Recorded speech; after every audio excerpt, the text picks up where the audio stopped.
Good evening and welcome to what is the first round of a new series. A new series with Sim Racing Online. I'm your host Neil Wood and we're going to be taking you around Mount Panorama 1967 in 1967 cars. I'm really looking forward to this. This should be really interesting. So let's get our stuff sorted so you can see what we're doing. So as I say, we are going to be heading around the hills of Australia in Mount Panorama. This is quite an epic circuit, especially in 1967 form. So if you don't know about Mount Panorama, it's a circuit in Australia which holds the Bathurst 12-hour amongst other races. But the 1967 version misses out the chicane at the end of the Conrod Straight and goes straight into the final turn. It should make some exciting racing and some very dangerous racing as well. So, what's this season all about? This season is all about racing on 6 races this season, all in the 60s era. So Mount Panorama 1967 is our first round. Then we're going to head to Longford, staying in Australia for the next round. And then third round at Clermont-Ferrand in France. That'll be the 6th of May. And then Brands Hatch is a provisional round. It's the 1980s circuit, 1980s version of the circuit, 13th of May. And then we're heading to Canada for Mosport Park on the 20th of May. Then our last round heading to the United States for Watkins Glen 1965 on the 27th of May. So that should make things very interesting. So our drivers are out on track at the moment, but we need to know what these cars are all about. So our driver's going to be using at least 6 of the cars that are available to us tonight. And you see down the bottom there, drivers are going to need to pick and choose their cars for this 6-race season. So they can't double up. They've got to pick a different car per race. So we've got the Brabham BT24, and I believe the drivers do have access to the BT11 if they wish. The BRM, the Cooper, the Ferrari 312, and the Honda RA300, along with the Lotus 49 driven by Jim Clark and Graham Hill. So very interesting cars to take around this very interesting circuit. So let's see what our drivers are doing out on track. They are in practice at the moment, so let's see what kind of pace they're putting together.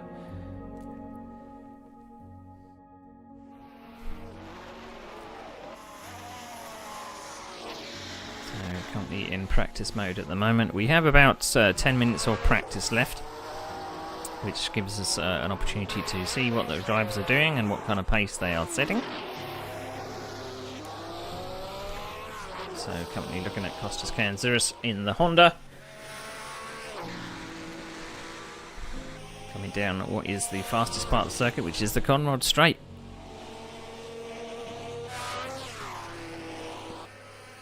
A very fast part of the circuit. There should be some drafting down at this part of the circuit.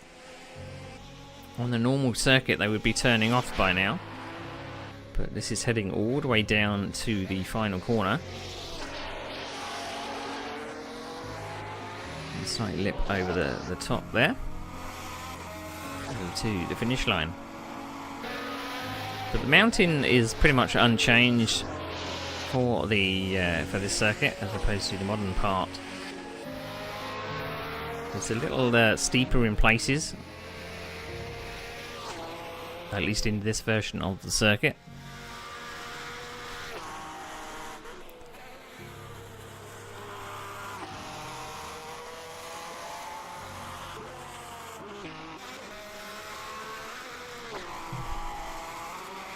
So let's have a look at some of the other drivers out on track at the moment.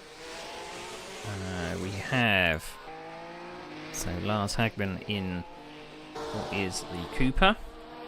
There's going to be quite a few Coopers on the track, because there are, I think, 5 to choose from. I'm hoping that some of them are going to be different colours, which would help me differentiate between them. But we'll have to see what people choose.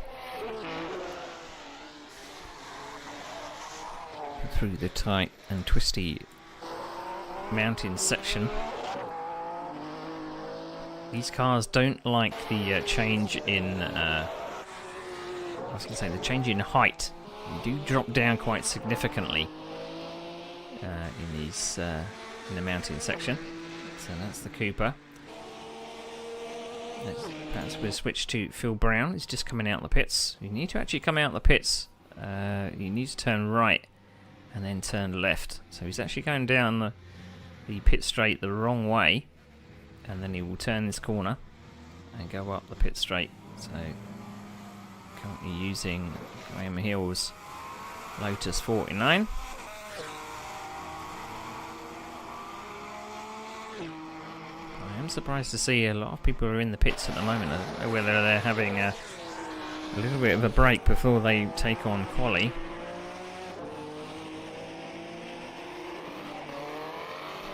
We've currently got 10 drivers on the track. We are waiting for a couple more.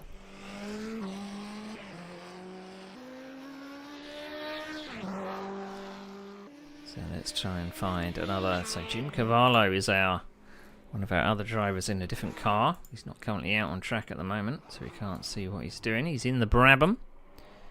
So championship winning Denny Hullon's Brabham BT24.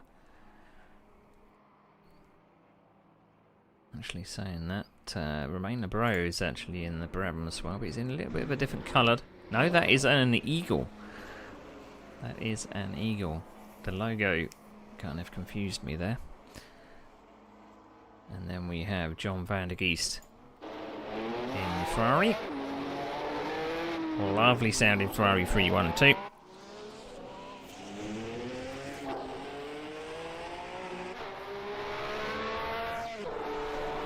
So remember, if you're more than welcome to join us at Sim Racing Online. Head to simracingonline.co.uk and sign up with an account, and you can join us on track. We're welcome to have you. I'm looking down the list. I'm not actually seeing anybody that's taken a BRM. I did fancy seeing some BRMs out on track today, but we don't seem to have any. I can't imagine what these cars are going to sound like. So they're up to full chat, and there is a mixture of all of them. So we're going to go through the top section, the mountain section at the start of the circuit.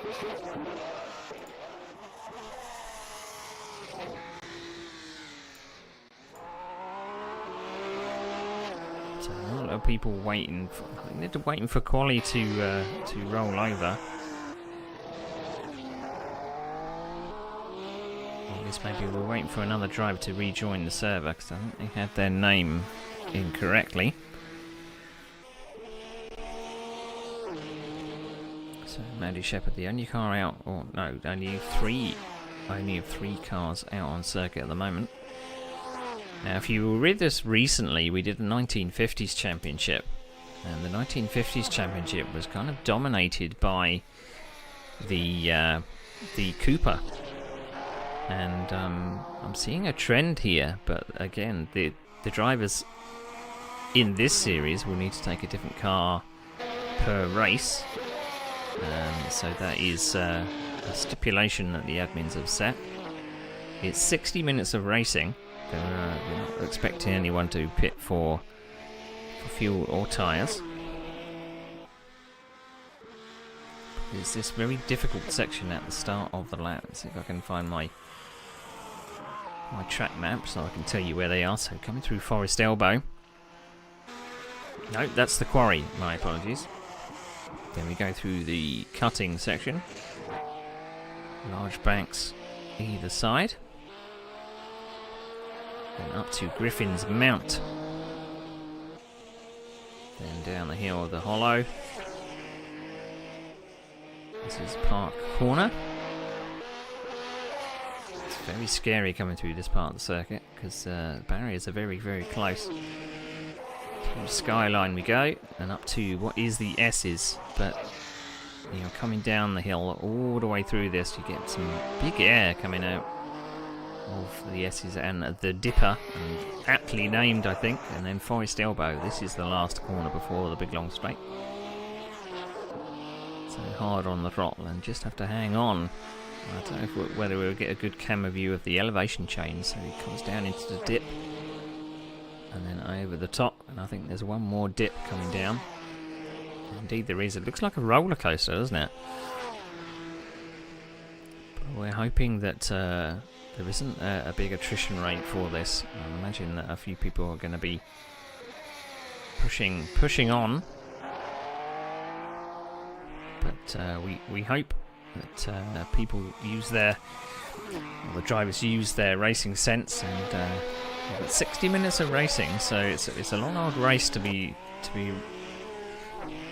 doing around this circuit specifically. So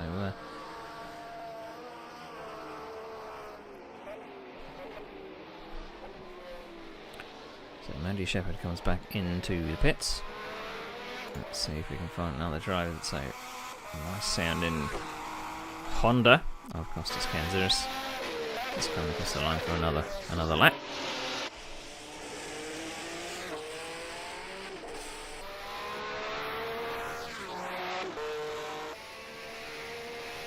So this is one of our later races. We sometimes do a few races that start an hour or two earlier, but this is the latest that we go.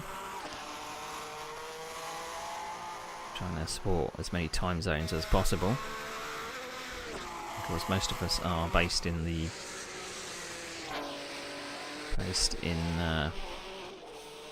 Europe, so we're kind of working on evening times for Europe. So it does look like we perhaps have one of our drivers back in. We're now up to 10 again. It is nearly the top of the hour, which is when qualifying is going to start. And I think we've got, just checking the regulations. So there's no points for pole position or fastest lap, so drivers don't need to worry about that. But our point system is the old school point system. So 9 for a win, 6 for second, 4 for third, and then 3, 2, and 1. So that's all the way down to 6th place. So it always feels a little cruel when you've got 10 drivers and you just know that you're going to miss out on points if you're in the latter half of the field. But a lot of these drivers don't really go for points. They're happy to just get some racing in, and I quite believe that's the way to go. So coming down to final corner, I have had a few people coming down that final corner, and you can hear the blipping off the limiter, so I'm wondering whether that's going to cause a few problems. Right, we rolled over to qualification with just over 10 minutes to go. Now, I don't think this is going to be a private qualification session, so drivers are going to need to get their own space on track. So Lars Hagman is going to be the first out.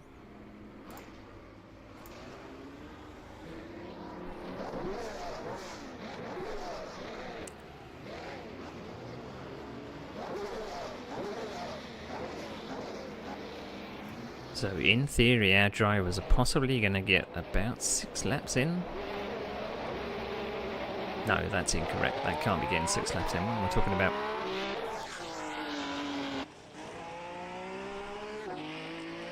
At best, 6 laps, I'd imagine.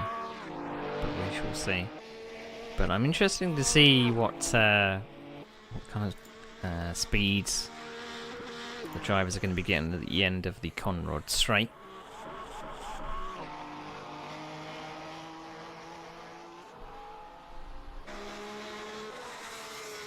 So heading up the hill for the first time, you don't want to get damage on your out lap.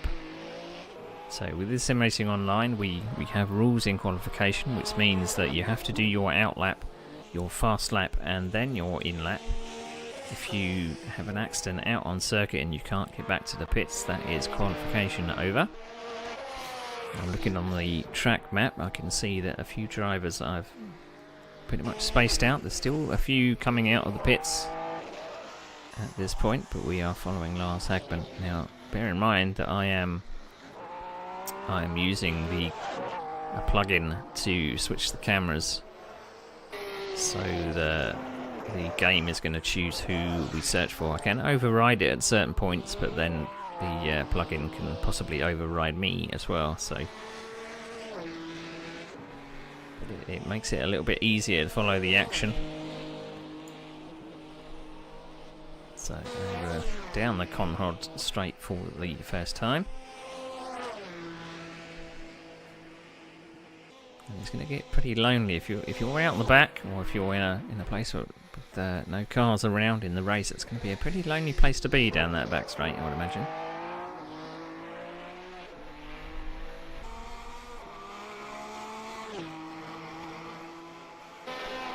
Looking like Lars Hagman was able to get the outlap done in about just under 2.5 minutes.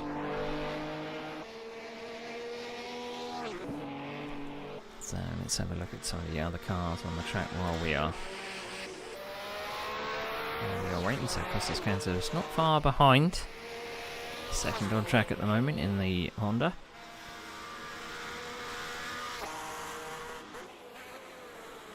Further down the field, Bjorn Hagman in that lovely sounding Eagle Westlake.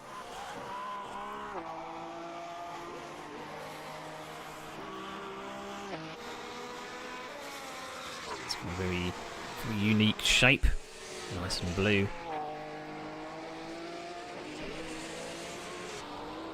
One of the cars I do want to get a look at is John van der Geest in the Ferrari. Is that a quick scrape of the barrier there? It may have been. Ooh, well, a bit blurry coming up over the crest. So you see the very unique looking, just hanging onto it as well, very unique looking exhaust pipe structure at the back of that Ferrari.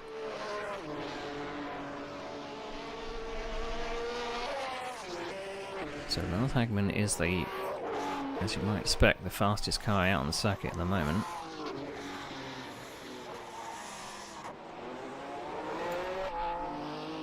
Julian Paws in the Cooper. So this is one of the varied looking Coopers. Thankfully a few people have taken different coloured Coopers, because there are 5 to choose from, but there's some green ones, some red ones and blue.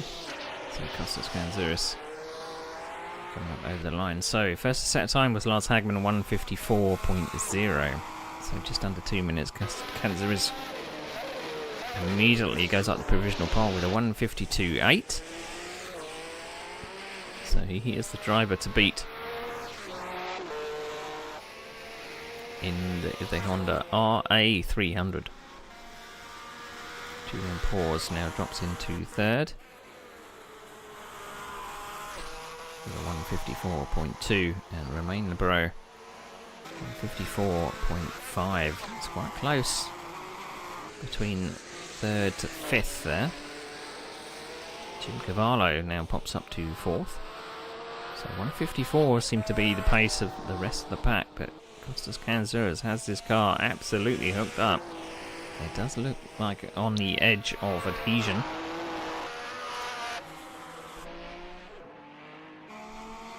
So Nadia Shepherd coming over the line for her first lap, and she does take provisional pole, so the pace now goes down to a 1:51.8. So Nadia Shepherd was actually the winner of our 1950s series.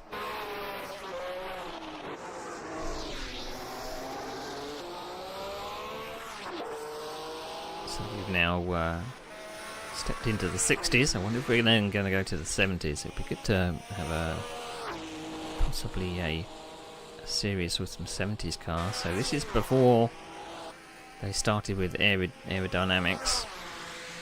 It was subsequent years after 1967 that these cars were then experimenting with front wings and rear wings. So you probably see pictures in 1968 of the gold leaf Lotus. And it's also when they started using sponsors on the cars. But this is the last year before aerodynamics came in. I think it's in some ways there's still a pure. The cars are, you know, in pure form without all of those wings hanging off them. It's through the 60s and 70s, these cars did. It was imagination, I think the engineers had, or trying to work out how to best use wings, the tools available to them, because it wasn't a thing back in the 60s.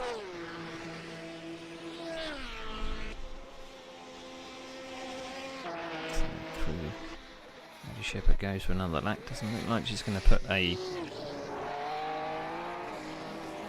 personal best in for this one, but provisional pole at the moment by about 3.5 tenths. Kostas Kanzouris is the closest to it's a personal best for him in the first sector. Phil Brown has now popped up to third in the Lotus. So the top two are kind of on a pace of their own. And then you have the rest of them behind. So Phil Brown in third, 1.3 seconds behind pole. Lars Hagman, who was up there originally in the Cooper, with Julian Paws not far behind. Then you've got Jim Cavallo in the Brabham. Haven't seen much of the Brabham just yet. And Romain Lebreau in the Eagle, with Michael Mazurek in the other Cooper. So no one has decided to take the BRM today. Now, a key thing with this is there are 7 cars and only 6 rounds. In fact, maybe we could say there are 8 cars and 6 rounds. So car choice could be very, very interesting. So the other cars that we don't see out on circuit is obviously the BRM P83 and also the Brabham BT11.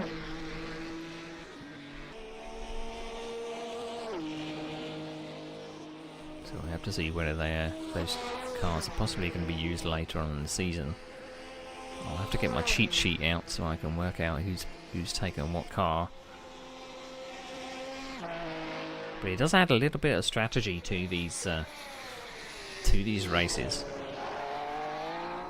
So our director is looking at provisional pole sitter Maddie Shepherd, fastest in the first sector.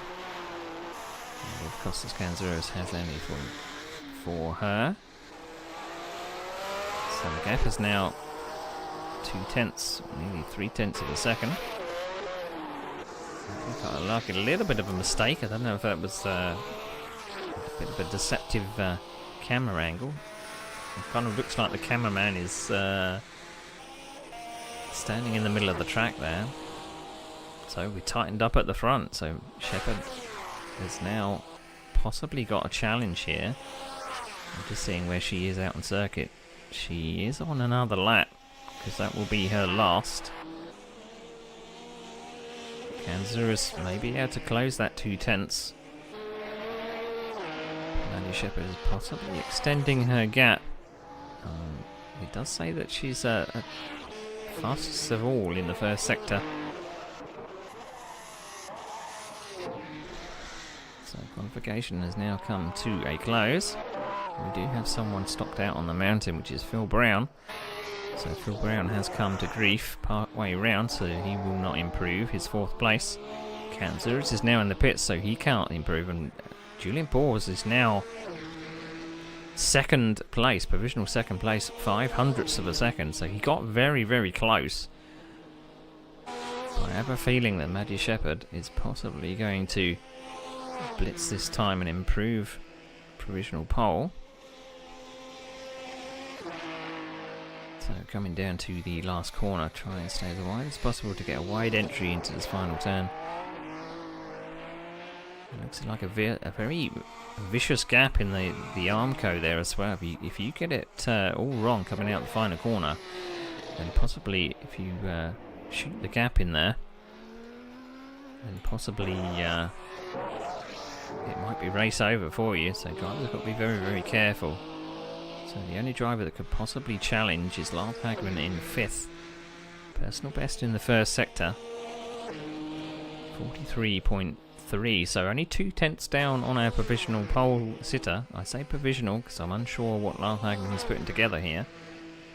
There are 2 drivers out on circuit at the moment, so Julian Paws could still improve. He is the driver behind Hagman. We probably saw him coming into view there, so what can Hagman do coming out the final corner? So can he improve on his... He goes up to 4th place in the end, so brilliant last lap for Lars Hagman. Now Julian Paws doesn't look like he's improving on his sectors, so he's safe in 2nd place. Unless he puts something absolutely stunning together. No, he's coming into the pits. That will be the last of the qualifiers. So we can set the grid for our first race of the season. First race of the season. So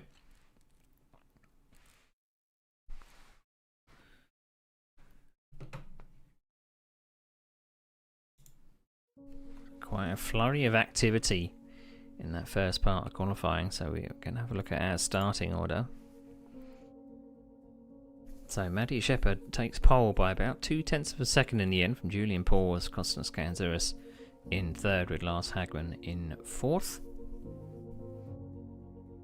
Phil Brown knocked down the order late on in 5th in the Lotus, Masaryk in 6th in the Cooper, Cavallo in the Brabham, Romain Lebreu in the Eagle, and then we've got John van der Geest in the Ferrari near the back in 9th, and Bjorn Hagman, uncharacteristic right at the back in the Eagle in 10th. So strange seeing him all the way back down the field, but so 60 minutes of racing we've got ahead of us. 6 kilometers or 6.1 kilometers, 3.83 miles. Now just a reminder about what we're going to be doing in this season. So we're here at Mount Panorama today, but subsequent rounds we're going to be heading to Longford, which is you could call it a street circuit, but it's basically a circuit out in the countryside. And it's a very tight and twisty circuit, so I'm wondering how our driver's going to handle that.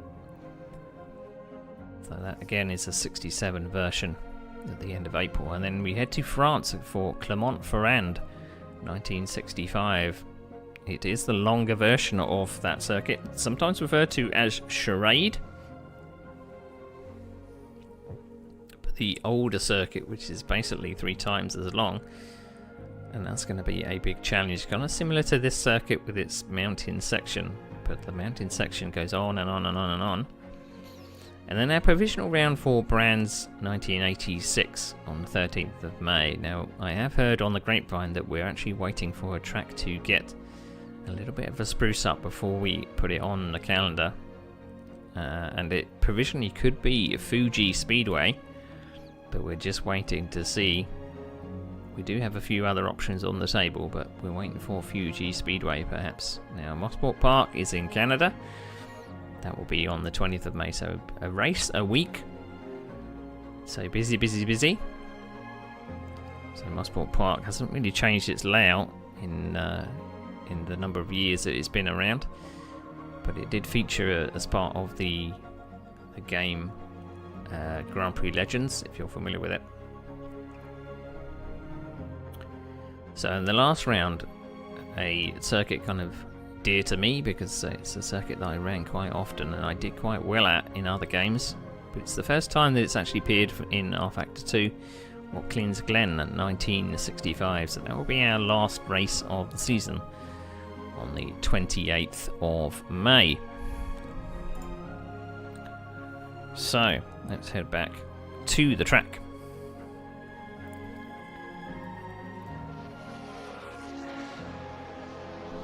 See our drivers having a go at last warm-up laps. Make sure you put your race fuel in. 60 minutes of fuel they're going to need to put in. These cars are going to be very heavy and very cumbersome in the first few laps of this race.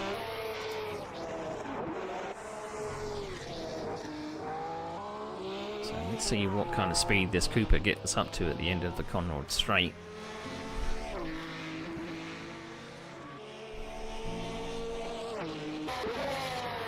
In fact, we won't, because the director has decided to switch away. But I'm going to switch back. I want to know. So we're up to about 285, 288, I think that was, in the Cooper. And we've got our first blow up. Now, I did hear a few people banging down the gears quite early.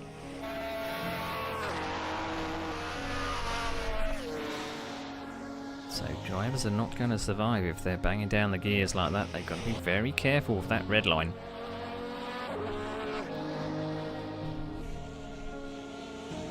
So you can't abuse these cars. You've really got to short shift a little.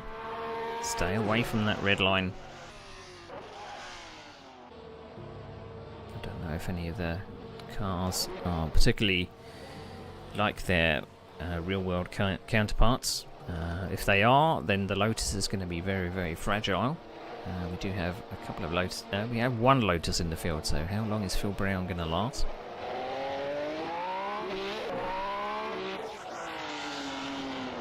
But we are just about to roll over to qualification, the race rather, not qualification.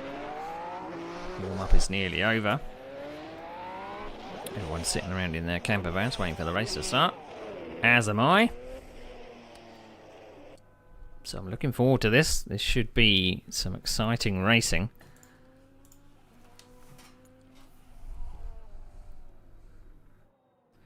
So everything goes quiet, ready for the off, as we wait for the grid to get formed up.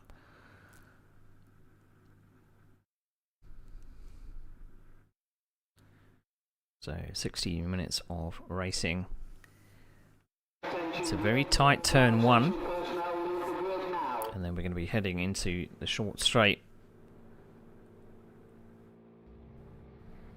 I'm very interested to see whether pole sitter Maddie Shepherd will remain in the lead after turn one. There would be slipstreaming battles all the way up to the first mountain section.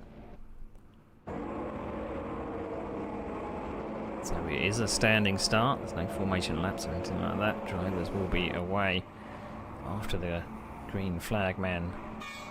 And here we go. Slight rolling on the start. And off we go. Looks like everyone has got away cleanly. We are 3 wide into turn 1. Even 4 wide. So drivers are... It got a bit tight back there. It looks like Phil Brown has possibly gone around. So I did see a couple of people on the dirt, but Phil Brown has gone around. It was very tight for the beginning of the race. It looks like Julian Paws has now jumped Maddie Shepherd going into the first mountain section. So whilst all the carnage was happening behind, Julian Paws has made the jump. With Lars Hagman not far behind that in third. So how do you play it? You've got to be very precise through this mountain section the first time. You're on relatively cold tyres. I think Maddie Shepherd possibly has some pace at the moment. But Julian Paws getting track position. So down in this mountain section for the first time. That's always a brutal bump coming through there. There is no way through coming through the mountain section, so this bit is vital. Maddie Shepherd takes a wider line coming onto the Conrod Straight.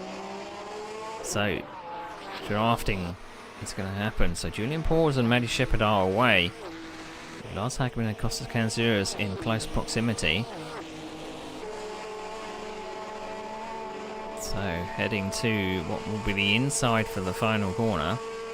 So Maddie Shepherd drafts past into the lead.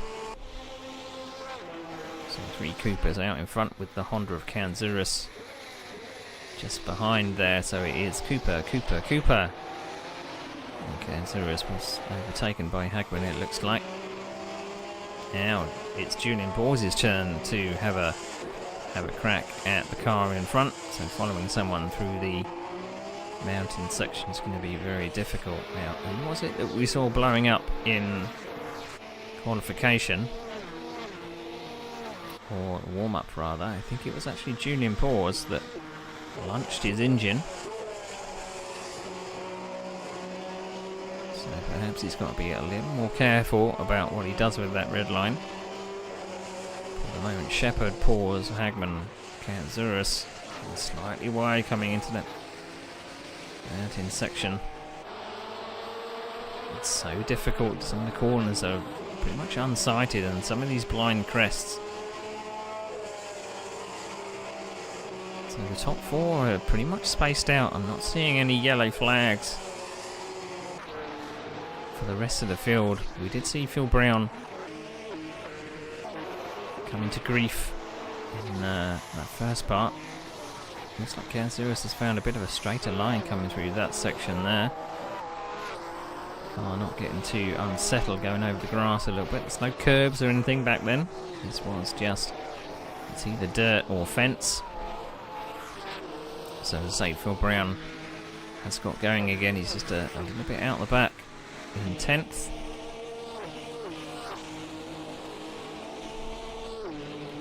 So Matty Shepherd has now pulled out a 1.6 second gap, and it's now left to Julian Bors is now under attack.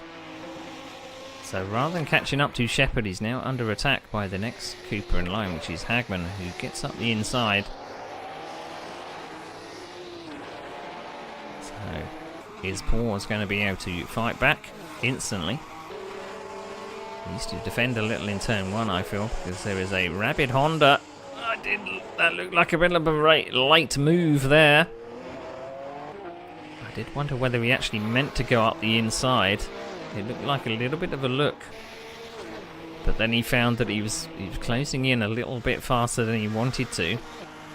So now that's dropped Julian Bors down a bit. Kanzurus has now taken advantage. He's now through to second place, but the gap of the lead 2.3 seconds already.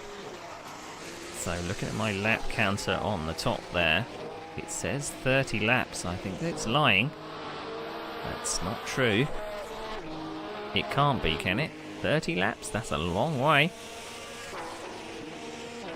But we'll have to see when that rings true a bit later on. So Matt Shepherd away, 3.4 seconds.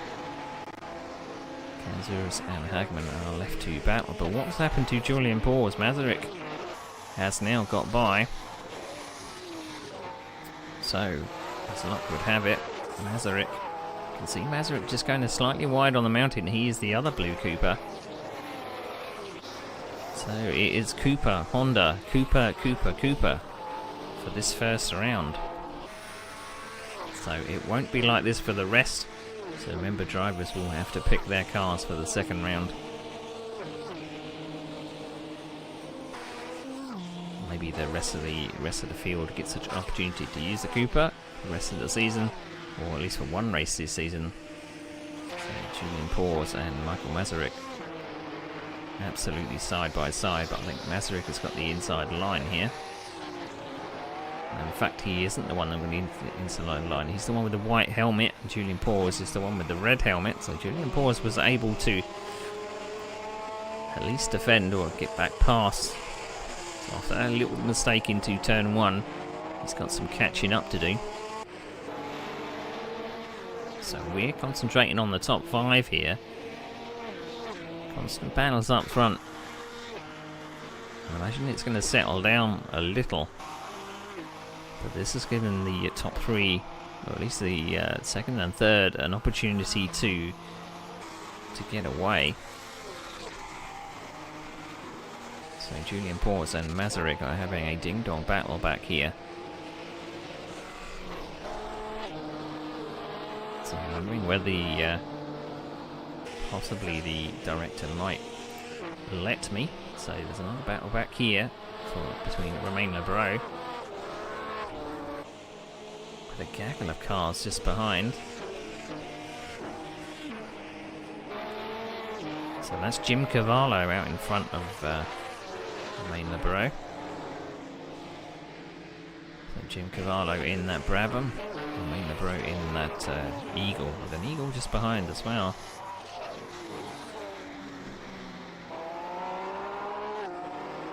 In fact, that looks like the Ferrari of John van der Geest.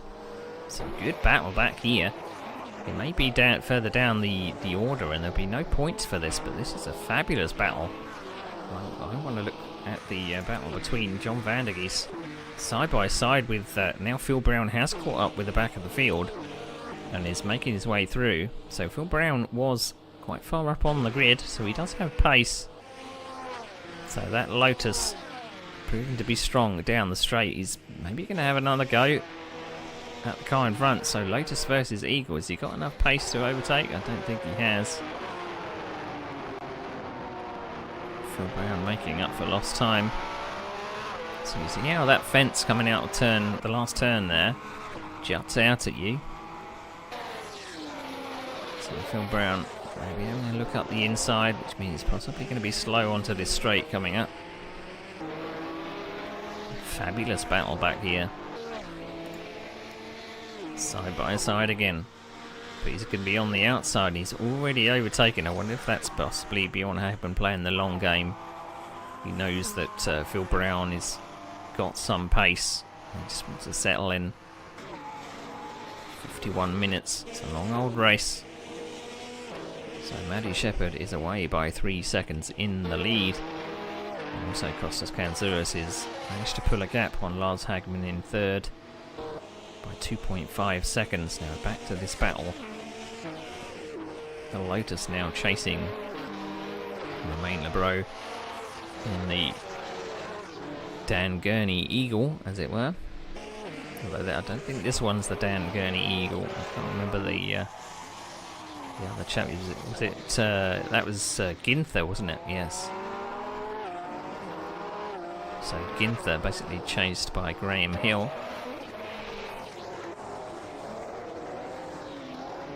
So fabulous circuit layout for these cars.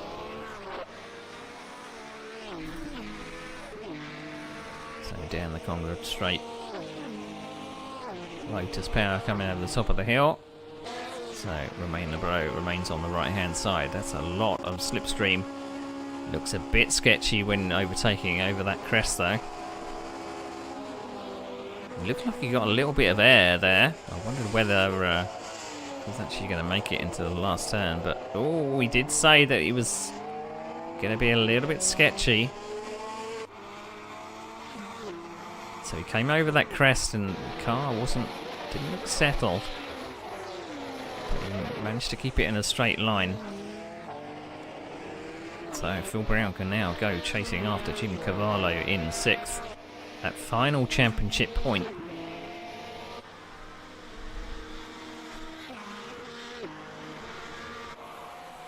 Further back, slip back to this battle between John van der Geest and Bjorn Hagman. It might be out the back, but still a battle to enjoy.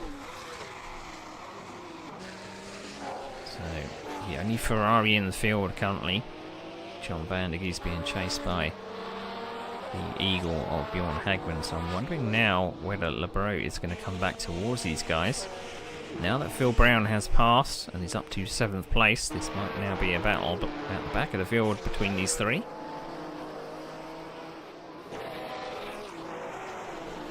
So Masaryk and Julian Pors are still nose to tail. They have not left each other alone, so we've got a bit of a gap between 1st, 2nd and 3rd. But 4th and 5th are close together. With 6th a little bit out on their own, looking at the track map. So it's going to be a lonely old race back there when you can't see any cars. And particularly these crests as well. You won't be able to see the car in front. So if we look back from Masaryk, we still can't see someone coming over the top of the hill yet. So it's going to be a lonely old race back there. But 8th, 9th and 10th are right together with each other.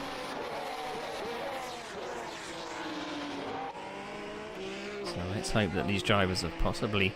I wonder if anyone actually saw the engine blow up of who I think was Julian Paws. I wonder if they're maybe thinking that they've got to be a little careful, because it wasn't even a couple of laps. It was just perhaps abusing that red line on downshifts a little too much.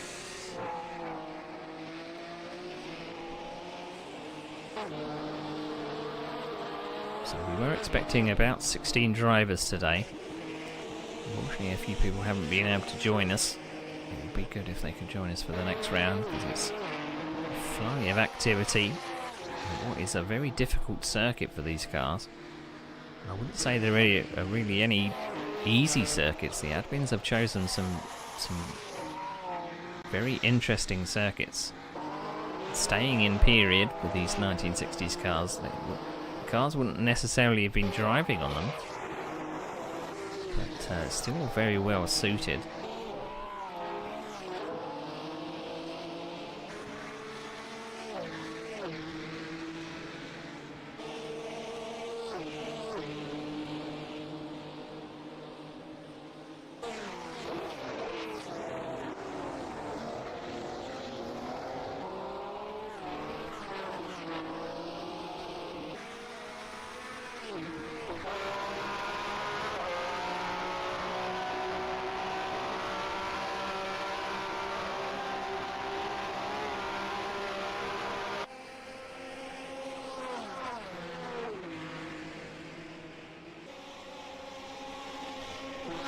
So still racing on this battle. It has not let up at the back.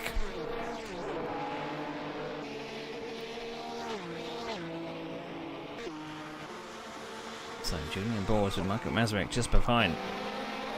But we're going back to the battle between the Ferrari of John van der Geest has now overtaken Romain Lebreau. I did say that Romain Lebreau was possibly going to drop back towards Ferrari of John van der Geest. John van der Geest now up to 8th place. Now, does this mean that Romain Lebreau... John van der Geest goes slightly wide.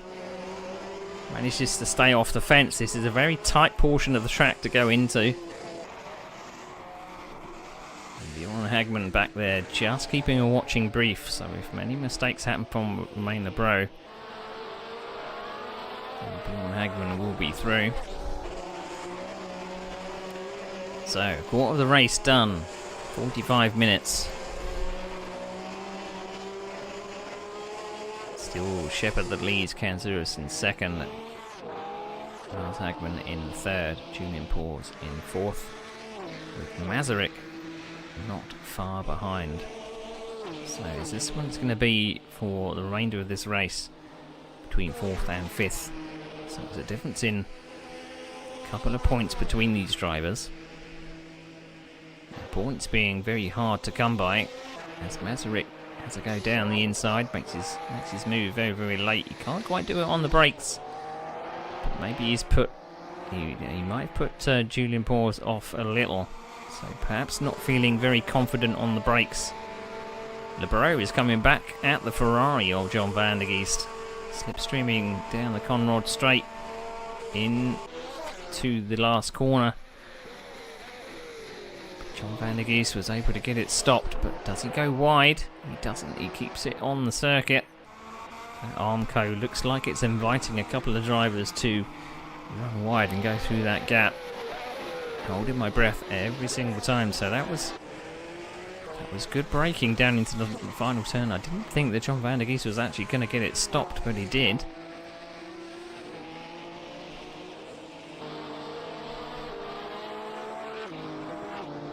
So, battle still going on up the front between 4th and 5th, but we're back with the battle between now 8th and 9th. Bjorn Hagman is still there, watching on.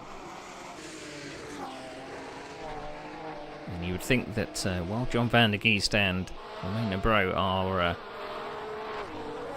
battling away, it's going to keep Bjorn Hagman in... He's going to keep on the back of the battle. So they're slowing themselves down, basically. So the top three have spread out quite significantly.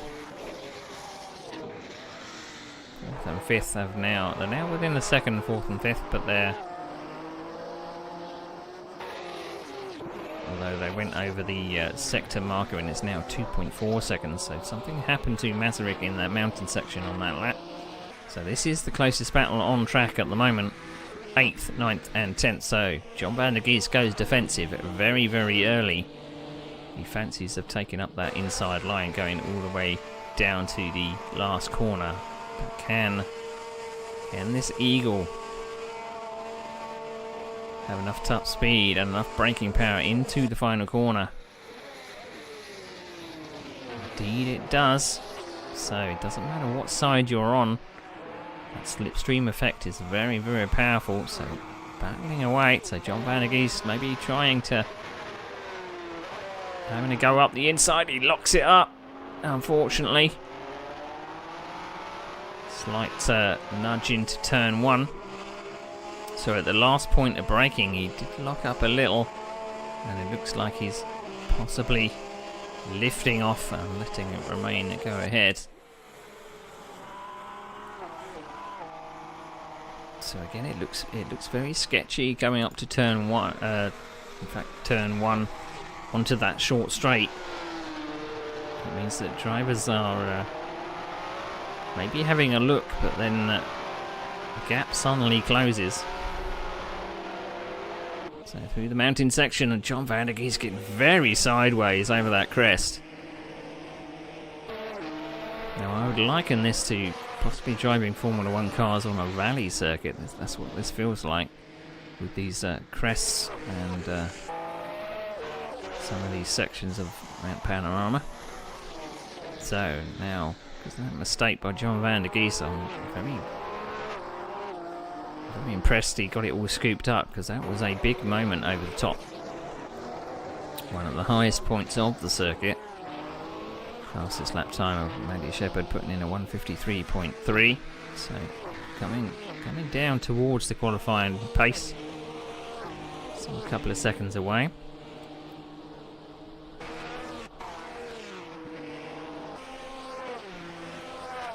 So a fabulous battle between these drivers at the back of the field. That's Leboeuf, John van der Geest and Bjorn Hagman.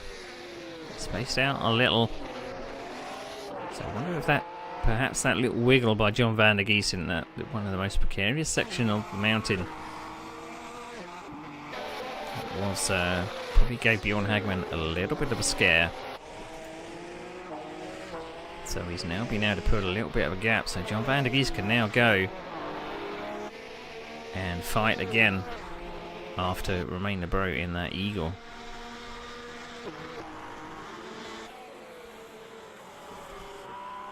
So remember that Phil Brown left this battle a while back up to 7th place and is now chasing after Jim Cavallo. I'm keeping an eye on that gap. 6.1 seconds. We'll put in very similar lap times, 1:55s. But this is the battle to watch. Absolutely fabulous battle. I believe that John van der Geest is possibly using VR as well. So this must be an absolute roller coaster. Clipping the grass on the inside, coming into that section. So this is where he got squirrely before. But he's staying a little bit safer than he did. But it's this section with the big bump on the inside there. Car gets really out of shape. You're coming down in elevation quite significantly, especially in that section, but then coming down into the Cottonwood Straight. So is John van der Geest perhaps close enough to grab a slight bit of draft?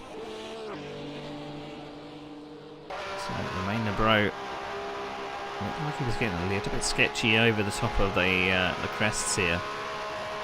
It doesn't look like John van der Geest is close enough, but he's gaining at the late part of the straight, but not quite close enough. So that's about 0.4 a second. So going to have a go into turn one. So he's nearly fully alongside this time. He does lock up that inside wheel, but he's managed to keep it straight. I'm also noticing that I think Lebro is actually using a custom skin.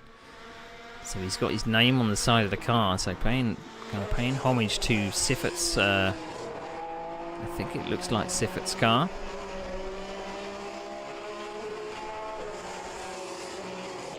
So John van der Geest going slightly wide. Maybe varying lines coming into that corner, taking a bit of a wider line. So even though Bjorn Hagman in that Eagle further back, dropped back a little, he's still on the back of these guys. But meanwhile, under 40 minutes to go, nearly at half distance. Maddie Shepherd leads by 4 seconds. Lars Hagman in third. Julian Paws in fourth, and Michael Hazarek now dropped 2.3 seconds behind Julian Paws in fifth. And the final points position is Jim Cavallo in sixth. So it was Romain Lebro's turn to get a little bit out of shape over the mountain section. But he managed to gather it all up.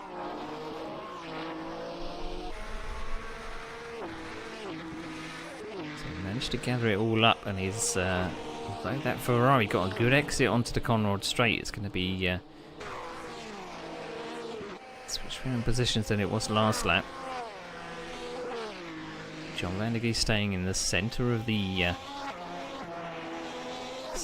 track, and then moves to the right-hand side for the final corner. Oh! That was unfortunate by Lebro, just clipping that corner a bit too much. It looked like he turned in a little bit too early. So he's now missing his front bodywork. So that lovely custom name that he had on his car has now been wiped off. So that was a bit unfortunate. Unfortunately, it looked like Bjorn Hagman was already braking into that corner and he couldn't avoid. So that was a bit unfortunate. I think that Julian Paws has possibly got a custom skin on his car as well. So admins did ask that users, if they were going to use custom skins, they try to use in-period versions just to keep it authentic. Lars Hagman in third now, out on his own. 9 seconds behind second place, so you can't even see that Honda in front, but Maddie Shepherd out in front by 4.2 seconds. Still pushing on, but I did see a fastest lap that time around for Kanzurus by only about 0.2 of a second. 53.2. So Lars Hagman being chased by Julian Paws in fourth. Bjorn Hagman is now up to 8th place. Something happened to John van der Geest on the mountain. He's dropped back a little. It looked like he may have had a problem in the final turn. Well, in fact, probably before the final turn, I could see on my track map, so problems for John van der Geest. So I wonder if that bodywork change for Romain Lebro is possibly going to be slowing him down with an aerodynamic change. It's going to be getting good engine cooling, but that's about the only... well, in fact, maybe it was Bjorn Hagman that's missing the bodywork, so perhaps they're both missing some kind of bodywork. So let's see whether that actually has a problem with the handling of the car, but... So after all that battling,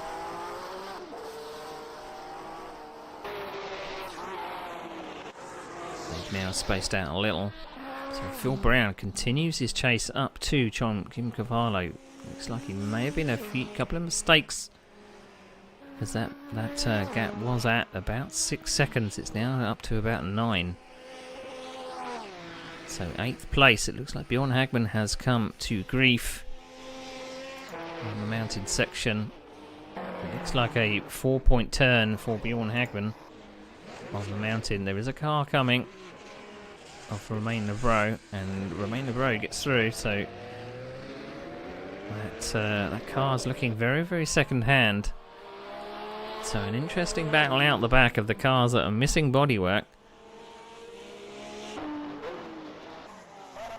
John van der Geest has now gained out of that. John van der Geest now up to 8th. So he's now all on his own. So again, Phil Brown has now come to grief. What's happening? And this could be all over. It looks like he's hopped the fence. What has happened to Phil Brown? I don't think he's going to be getting away with that. Unfortunately, he's hopped the fence, and the fence has gone through the back section of the car. So that looks like our first retirement. So came to grief in the mountain section, and looks like the front of the car hopped the barrier. So that was unfortunate, because he was possibly on for a point there. So Michael Masaryk is pitting. I wonder if this is for damage, or it is around about half distance. So I wonder whether Masaryk has decided maybe to try for some new tyres. We didn't think that the tyre wear would be too much of an issue, and he is the only driver that's come into the pits so far. And we are close enough to half distance. So Matty Shepard's still out front. That gap has stayed quite stable. I think Kanzuris and Shepard have been trading fastest laps, still in the 153s. So John van der Geest now in 6th after that pit stop for Masaryk. As I say, Shepard is pushing on, still doing the fastest laps. 153.19. So I'll have to find out after the race what reason Masaryk felt that he had to come into the pits, but John van der Geest is right in front of him, so this pit stop may work out perfectly. Still got 30 minutes to go, and he possibly did have a bit more pace than John van der Geest. I'm seeing lap times. John van der Geest is putting fastest lap time of 155.9. Masaryk is able to do a 154.4, so he does have a lap time advantage, and that is the last points paying position on the track. John van der Geest would want to hold on to it, but Masaryk can see his quarry ahead. It's always good when you can see who you're chasing, so you can pace yourself a bit. Gives you a bit more confidence.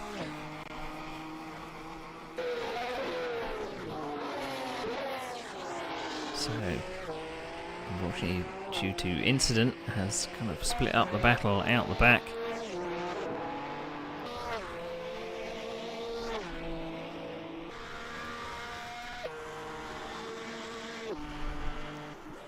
But we are now at half distance.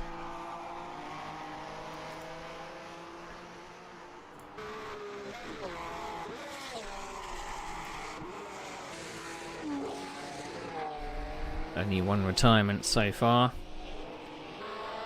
Masaryk is right on the tail of John van der Geest coming up through the mountain section.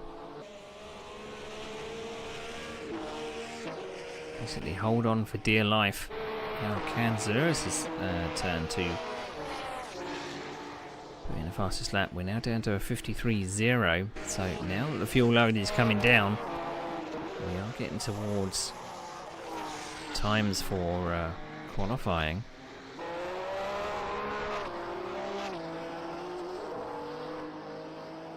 So I'm also seeing out the back as well between 8th and 9th. Lebro and Hagman are having a little bit of a ding-dong. The battle of the cars without the front fairing.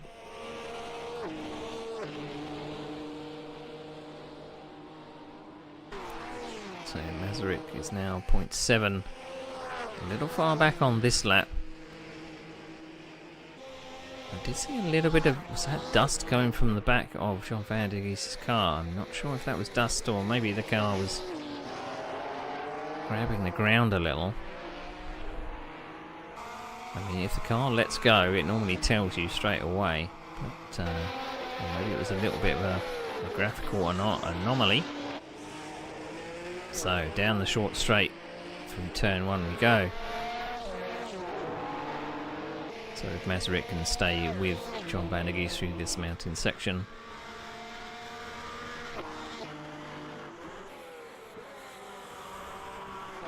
So nice tight lunge going through the first corner. Up the hill. Did this kind of late apex turn. You got that big sandy bank on the inside. And as we keep on climbing, come over the crest and down again. Car gets very, very loose. You can see that some drivers are struggling to hang on to the car. And then you got one of the hardest parts of the circuit, in my opinion, where you come down quite significantly, turning and braking at the same time. And you got this large bump on the inside. See, John Van der Geest was locking up. Car goes so light. So Masaryk needs to stay under the rear of John Van der Geest coming out the final corner. He looks like he's possibly a little bit closer this time.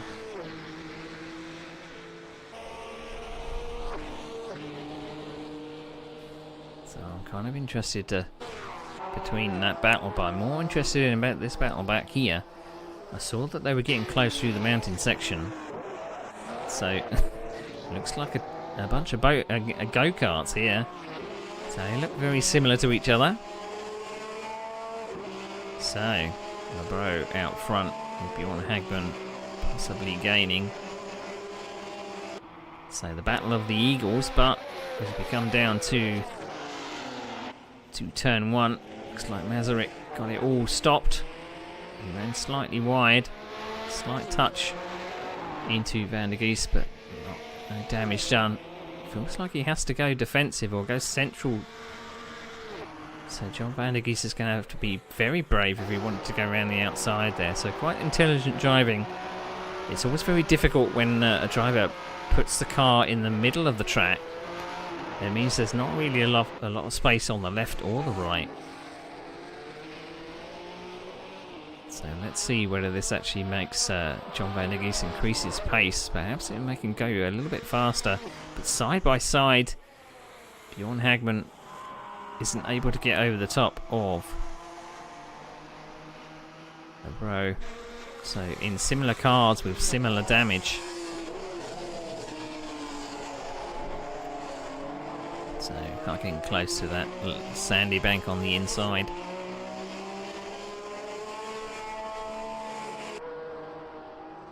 So just back to the battle between 6th and 7th. John Van der Geest wants that point back. Championship points are hard to come by in this championship. So with just under 25 minutes to go, we've not seen any of that creeping in of the mechanical problems. We haven't seen any engine fires just yet. We have had one unfortunate retirement where Phil Brown hopped the barrier.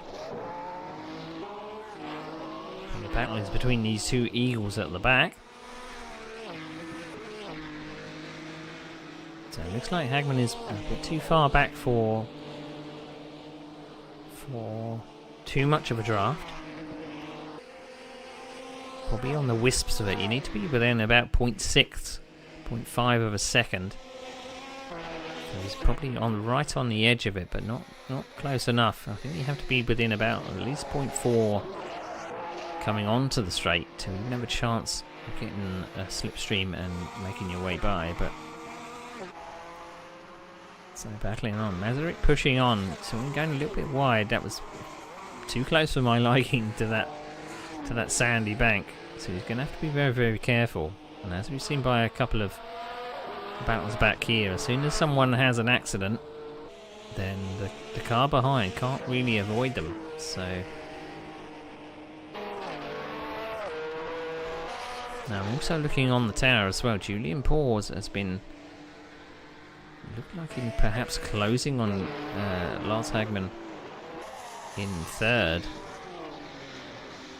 3.5 seconds or around about that area. Jim Cavallo will be pleased. He's now up to 5th place, so that's 2 points for the Brabham. But the lead battle is pretty much over at this point. 8.8 seconds. Still popping in fastest lap times. First time in the 52s this race. Shepherd out front, 152.8. So fastest lap after fastest lap. The car's getting faster. But will reliability hold? That's the thing. So the leader is actually getting through the lapped cars. I can just see them on the track map coming through, passing 9th place. So you can hear someone is downshifting quite early into turn 1 there. Will that mean that the engine's going to last? It always makes me feel a bit uneasy when I hear people banging down the gears like that. But we'll have to see. So John Van der Geest has been able to keep with Mazurek. Is John Van der Geest been able to up his pace? He has. He's now in the 54s. So having someone to chase has made John Van der Geest faster.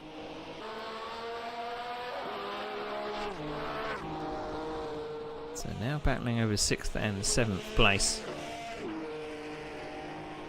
But the battle out the back between 8th and 9th has pretty much come to a stop. The lapping cars have got involved. Now John Van der Geest is very close through this section as we come down the mountain again. So he's got a carrot to chase, as I like to say. I'm not calling John Van der Geest a donkey, but when you have a carrot on a stick, you have it out in front of you. In this case, Mazurek is the carrot. But slightly slower onto the straight this time, so he's not able to get as close as he would want to be up to the final corner. But he's gaining all the time, but just not quite close enough. It looks like he's possibly better on the brakes. You see Mazurek running a little bit wide in that final corner. I'm still seeing that gap in the fence there, possibly inviting a few drivers to push it a bit too much.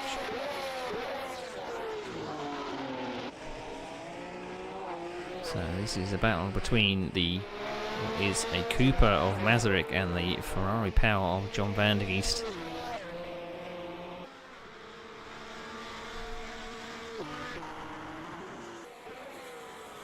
So into turn 2 they go, nice and tight up to the verge. It's not a curb, is it? It's a verge.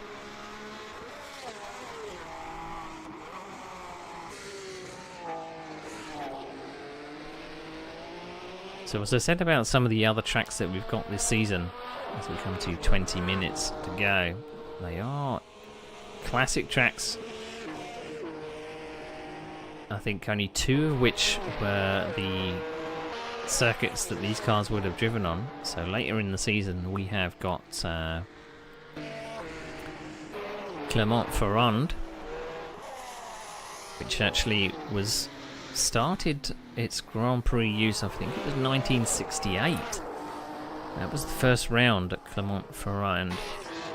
I'm saying it different every single time, but the French circuit known as Charade came onto the calendar in 1968, and I think didn't leave until about 1972.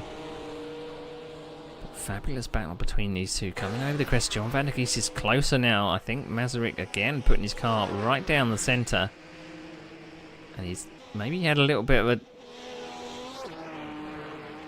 That looked unfortunate, didn't it? I saw Mazurek was in the centre of the track, but he drifted over to one side. So I'm wondering whether John Van der Geest was already committed to one side. He's missing a rear wheel, so he's not going to be able to get that car going again. That was just unfortunate.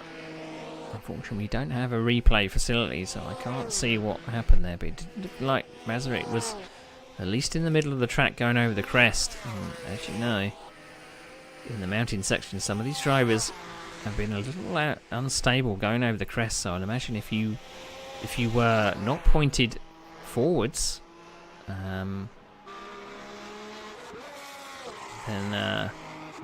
then you could be in for a world of hurt. And it does look like Julian Paws has now got back ahead of Hagman. Now, whilst all that action was happening on the back straight with, unfortunately, John van der Gies' our second retirement of the day, Julian Paws has now got up to third place. So I wonder whether fatigue is possibly setting in for a few of these guys and girls. As we saw Maddie Shepherd going slightly wide in turn 2, that was a little bit scary.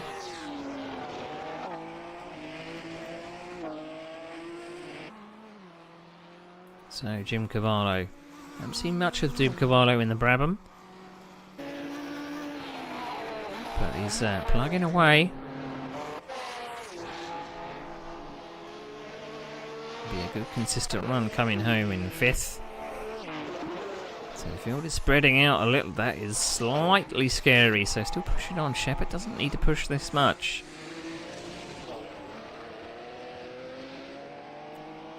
Particularly through that mountain section where it can get a little bit loose and a little bit squirrely. Of course, the scan service is probably licking his lips a little. But I wonder whether the lap time is still coming down. 52.8 is still the fastest on the circuit. Scan service was only able to put in a 154.1 that last lap. So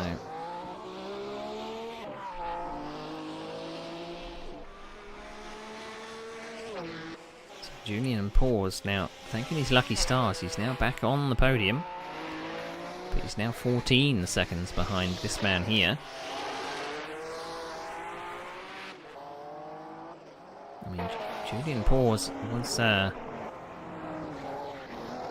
think that's Cavallo lapping Labro there.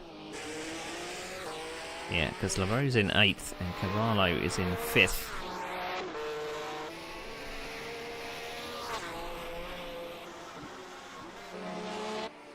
So Paws and Hagman were 3.5 seconds between them, but so it was possibly just coming to a little bit of a maybe getting a bit loose out of the mountain. That's meant that the 3rd and 4th have changed, but Bjorn Hagman now, he was out the back, started in 10th place, and due to retirements and failures by other drivers or incidents, he's now up to 7th place, but that's still 1 place short of 6th place and a point, which currently Masaryk is holding on to. But we've still got a little ways to go, 15 minutes.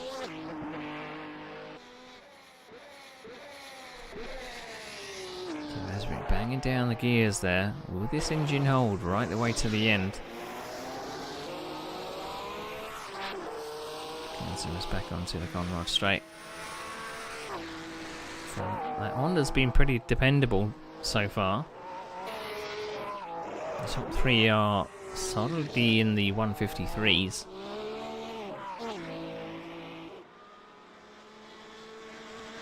Lars Hagman in 4th is in the 154s. And I think we did see Jim Cavallo trying to get round or lapping Labro in 8th. That would be why he did a 157 last time out. But the field is now spread out a little. All the battles seem to have come to a grinding halt. But it's now survival of the fittest.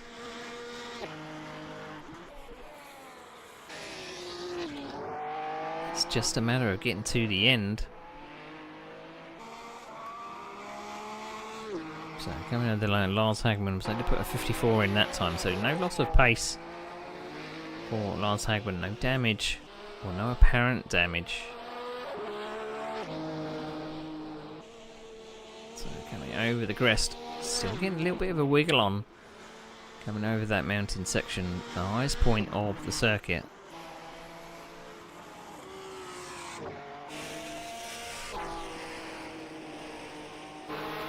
So still pushing on, hoping for perhaps Maddie Shepherd coming to a little bit of grief, but maybe Maddie Shepherd doesn't want to lift off, doesn't want to drop her pace. She's consistently in the 53s. And 52, a new fastest lap in that last lap, 152.8, not by much, but she's the only driver in the 52s. But with a gap of, that is third place, that's pause. I'm seeing him on the map. So, oh no, we have another driver that is trapped on an Armco barrier. So he must have got loose coming out of that mountain section, which has meant that Julian Pause has trapped. I did say there was possibly a sting in the tail of this race. He's still trying in vain to get off that Armco barrier. I think the engine's probably going to pop before he does. He's now down to 5th place. But it looked like both of his rear wheels were up in the air and he had 0 traction. But from the cockpit, you're hoping beyond hope that you can perhaps maybe rock the car off the Armco barrier. We'll have to see. He's still sitting there on the Armco barrier, so he's hoping. He's now down to 6th place. One final point, but 7th is catching fast. So now Michael Masaryk is now thanking his lucky stars up to 5th place, and Cavallo staying on the track for 4th. So this track is proving to be a race of attrition. You can see that Julian is sitting on that Armco barrier. We did see a little bit of smoke coming out of that engine. That probably means that that engine is toast. So those Armco barriers have proved to be very, very costly. So our drivers haven't been hitting them. They've unfortunately been vaulting them and perching their cars on the top. So that looks like the unfortunate third retirement of this race. So the mountain claims another victim. That means that Bjorn Hagman, right from the back of the grid, 10th place, is now on 6th and the last points paying position. So you must be wondering what's going on.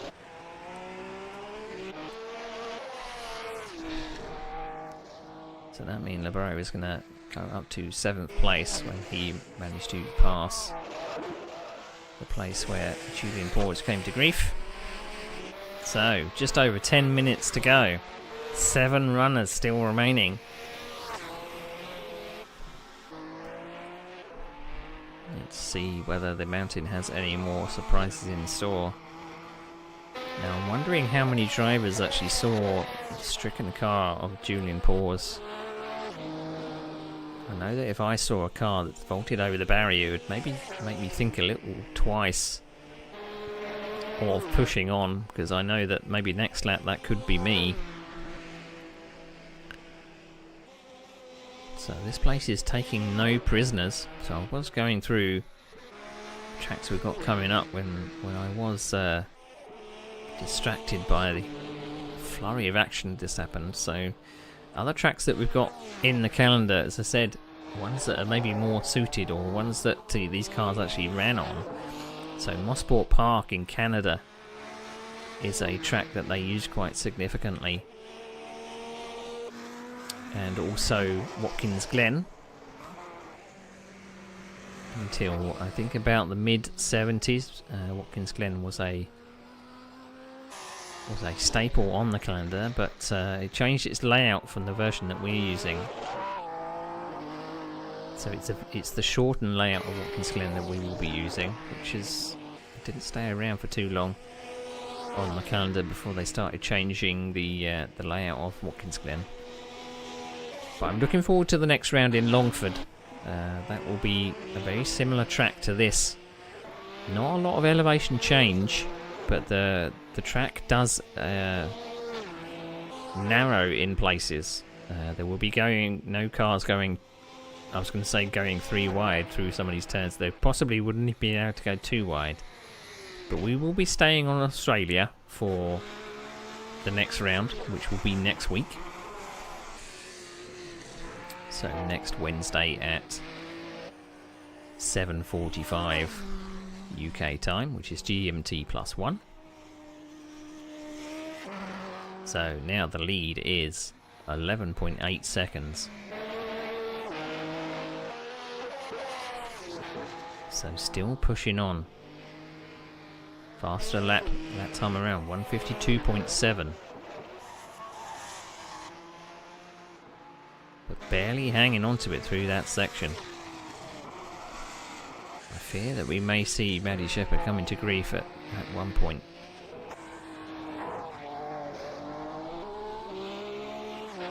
But with an 11.8 second lead, she doesn't really have to push.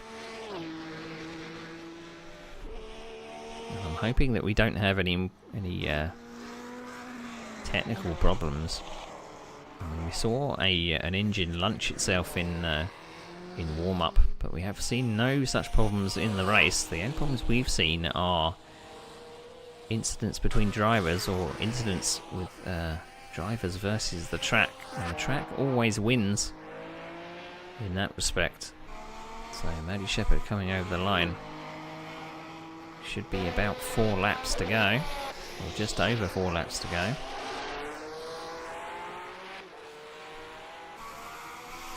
Costas Kanzouris over the line, as is Bjorn Hagman in 6th. So Bjorn Hagman must be wondering how am I up to 6th place? What has actually happened? Because obviously you don't see it unless it happens right in front of you. And this circuit being just under 2 minutes long, the drivers possibly either got going or retired before you got there. So I'll have to mark out on my sheet the driver or the car choice for these drivers, because it will be all changed next time around. That's the good thing about the way that they've done this particular series. It means that different cars, it keeps me on my toes as well, so it won't be, well, I mean, it won't be Coopers at the front, because it'll be different drivers in those Coopers, I would expect next time. So Maddie Shepherd will have to pick one of the 7 or one of the 6 cars that are left. I'm always interested to see what kind of choice people will make. You wonder whether someone sees the timesheets and says, right, well, they're the fastest, so I'm going to pick that car. I'm not too sure that is the reason. A lot of the time, it's a case of picking perhaps the best car for the circuit. That means you have to try all 7 cars at all 6 circuits. Faster lap time of 152.4, so still pushing on. Shepherd, I hope she knows there's no fastest lap points.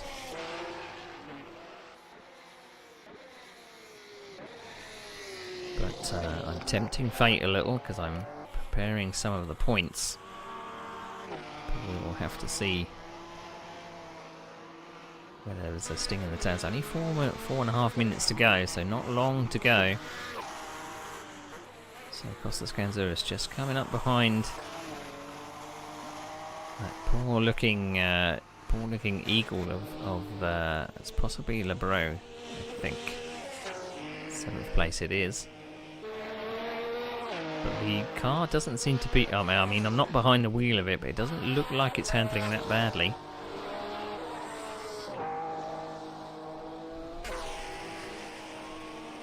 And looking at last lap times, 2:36. So what has happened to Lebreau to knock him even further behind? So possibly another spin. He's still on the circuit and still plugging away. Perhaps hoping for maybe a late stage retirement from somebody else, which will give him a point. But the last points on the circuit are with this man, Bjorn Hagman. Started back in 10th on the back row of the grid. Battles early on. But is able to avoid all the problems and make his way all the way up to 6th place.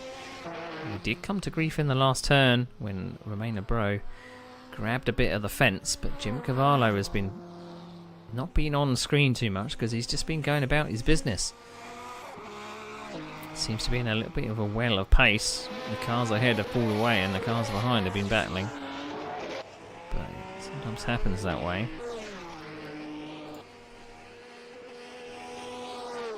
But Masaryk has also had to fight his way back through the field as well.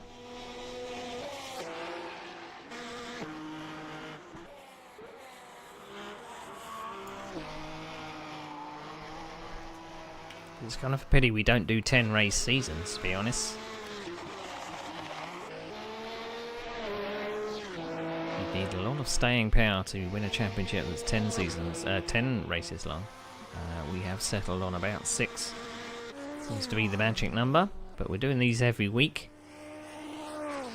So no let up for these drivers, but hopefully we get a few more drivers in next time around.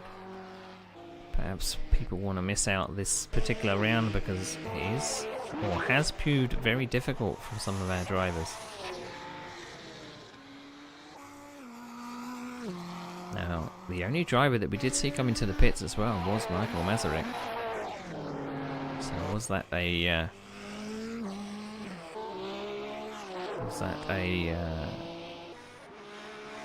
just trying to think what kind of word... was that a good choice? I mean, pit stop wasn't awfully long. The pit lane is not that long, so we'll have to see. So I normally get to at least ask a few drivers after the race what their decisions were at certain situations, but I'll find out what happened to some of the drivers. It looks like 7th place. Does that mean that the bro is unfortunately maybe come to grief? No. He came to grief in exactly the same section that Julian Paws did, and I was worried that was going to go to look at his car and he will be stricken over a barrier, but he has kept it going.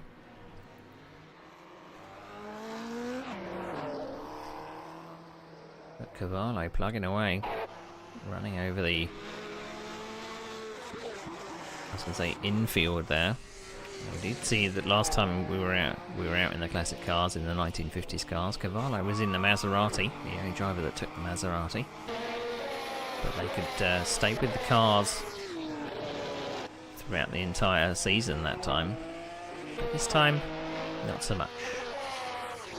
So, looking on my track map, it looks like our leader, who has, I was going to say led from the beginning, but she didn't. She managed to get past, I believe it was the fast starting Julian Paws. And she comes through what is turn 2. Nope, she's coming back onto the back straight, it looks like. So down the Conrad straight for the last time.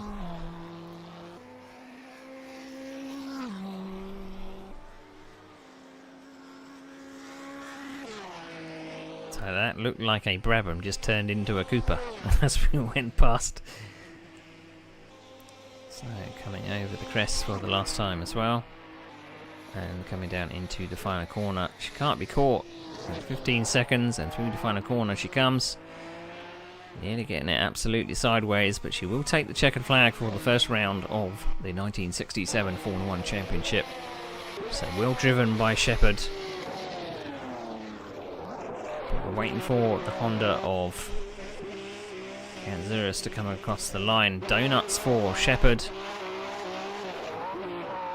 Don't need that engine anymore. So you might as well make the most of it. And indeed, Kanzuris has come across the line. Lars Hagman will maybe feel that he's a bit lucky that he's able to come away with 3rd place. I wonder if Julian Paws was perhaps didn't have his accident. He would have come home in 3rd, but Lars Hagman looks happy with that. As Romain Lebro is ending the race in style. He will get no points for this round, but he will finish this race. So coming across the line in 7th place of 10. Unfortunately a lap down, and that car looking slightly weary. But that's where we are. So unfortunately 3 retirements from this race. It looks like all of our drivers have come to a stop.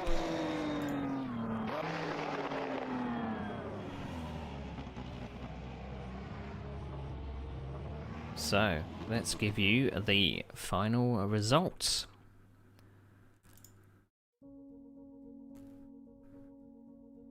So, we've come to the end of 60 minutes of racing. I'm just noting down the last places that we have.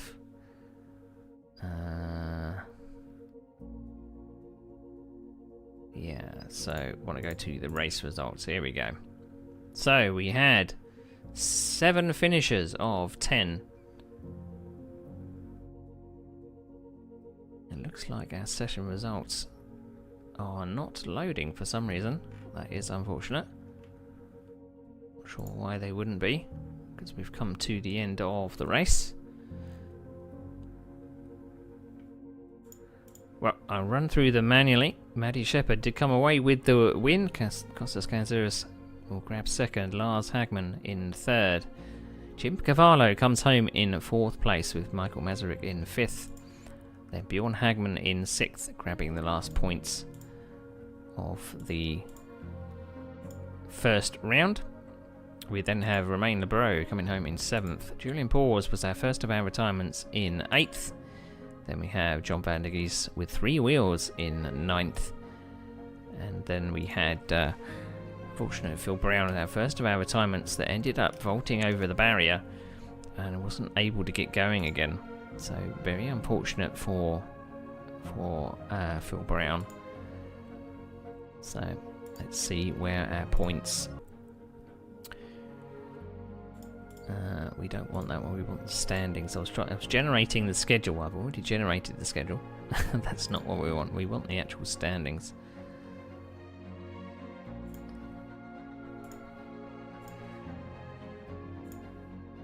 There we go. Standings, that's the one I want. So 6 rounds should all be loaded in. So let's see if the season standings will actually load. They will indeed. So 9 points goes to Maddie Shepherd. 3 points ahead of Kostas Kanzouris in second with 6.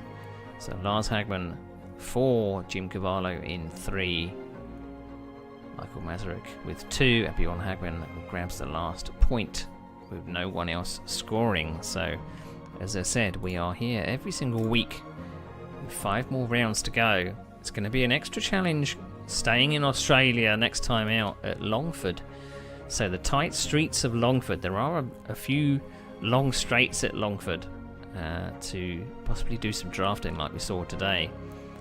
But Clermont-Ferrand is going to be extra special and extra difficult because it's a lot like this circuit but a lot narrower in places, so patience is going to be key. But then we have our provisional round of Brands Hatch 1986, but I'm hoping that it's possibly going to change to a 1960s orientated circuit, possibly Fuji Speedway in Japan, but don't quote me on that. And then we head to Canada for Mosport Park, a track that was on the calendar in 1967.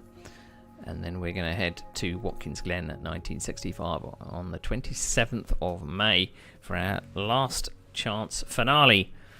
It's a short circuit. It's going to be the shortest circuit on the calendar and probably the best in terms of raceability as well. So I'm looking forward to that one, seeing how our drivers can handle all the different types of the circuits. And remember that they will be taking different cars each round, so those drivers that we saw in these cars this round, they won't be in those cars next round. So interesting, just to keep me on my toes as well, so I'm looking forward to that. So thank you for watching, everybody. It's been a good round of the first part of this season. I've been your host, Neil Wood. Remember, if you want to join us at Sim Racing Online, head to simracingonline.co.uk. We do lots of racing to do with R-Factor 2, Le Mans Ultimate and Automobilista 2. So seasons all the way through the week and all the way through the year. So if you want to join us, simracingonline.co.uk and sign up. It'd be good to see you. But I've been your host, Neil Wood, and we'll see you again next time.